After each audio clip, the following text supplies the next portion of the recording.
Ганууч ТV-д давтамаар л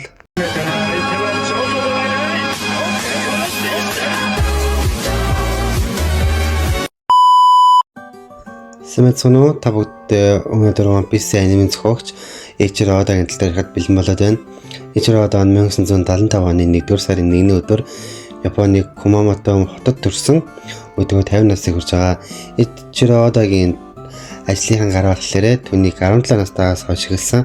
Eiichiro Oda 17 настай байхдаа Shueisha's Shonen Jump гэдэг аниме студид ажилд ороод тэгээд тэнцэнээс хойш анимед илүү их дуртай болж мөн одоо болохоор өөрөө ингээд олон нийтэд ил гарахаас амьд жоон жигшүүрдэг ичимхий төлөвхөн гэдэг юм лээ. Тэгээд түүнийгээ дагаад анх ингээд мангагаа зурж эхэлж байхдаа ингээд хүний царайг зурж чадахгүй. Тэгээд түүний оронд нь царайны оронд нь ямар нэгэн байдлаар ингээд амтнаар дүрсэл загсыг орлуулж толгойг нь зурдаг байсан. 2001 онд их нэртэйг анх One Piece аниме кинон дээр анх тааралдаж танилцсан. Тэгээд 2004 онд болохоор их нэртэйгээ суугаад 2 хүүхэдтэй болсон.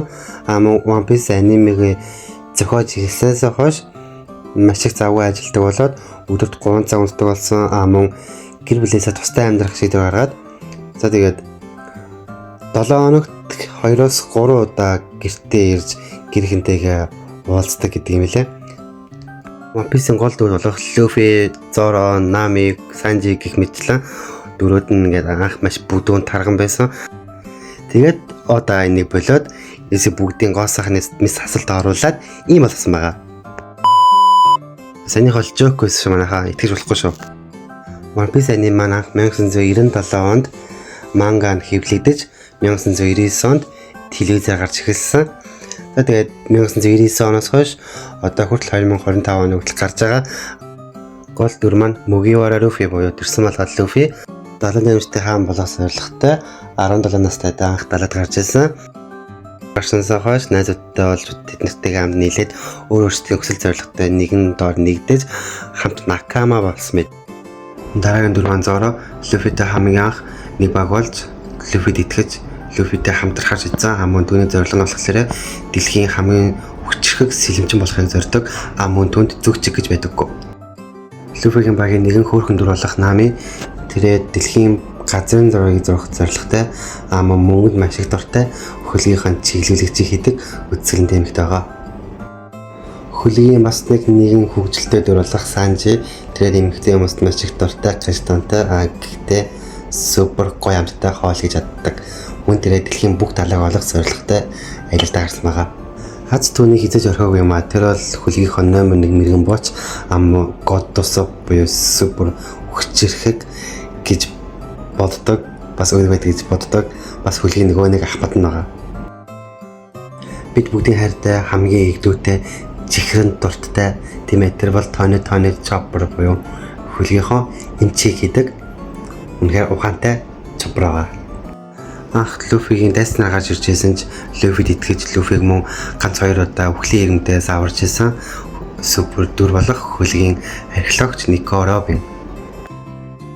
Super Frankie ажирлаа. Super Frankie бол хөлгийнхөө хамгийн супер можон бөгөөд cyborg мөн тэрээр бүх зүйлийг хийж чаддаг cyborg байгаа.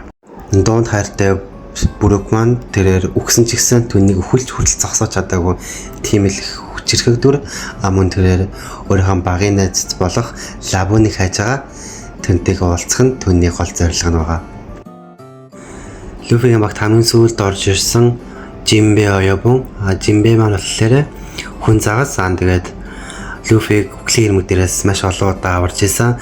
Marineford-ын дайн гэх мэтлэн аварч исэн. Мөн хүн загасны арал дээр Luffy адилхан цусны донор олдохгүй үед Jinbe муу адилхан цусны донор олж Luffy цусаа өгч исэн. Гэх мэтлэн Jinbe маань Luffy-г аягүй олон удаа аварч исэн.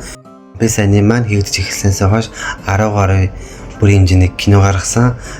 Кино гарах үе болгоно ингийн анимеха нэг том хэмжээний арк нь тусахаар түүний дараагаас шинэ арк руугаа зулгахын өмнөхөө шинэ бүрийн хэмжээний кино гаргаж тэгээд түүний дараа шинэ анимеха аркуудыг эхлүүлдэг байгаа.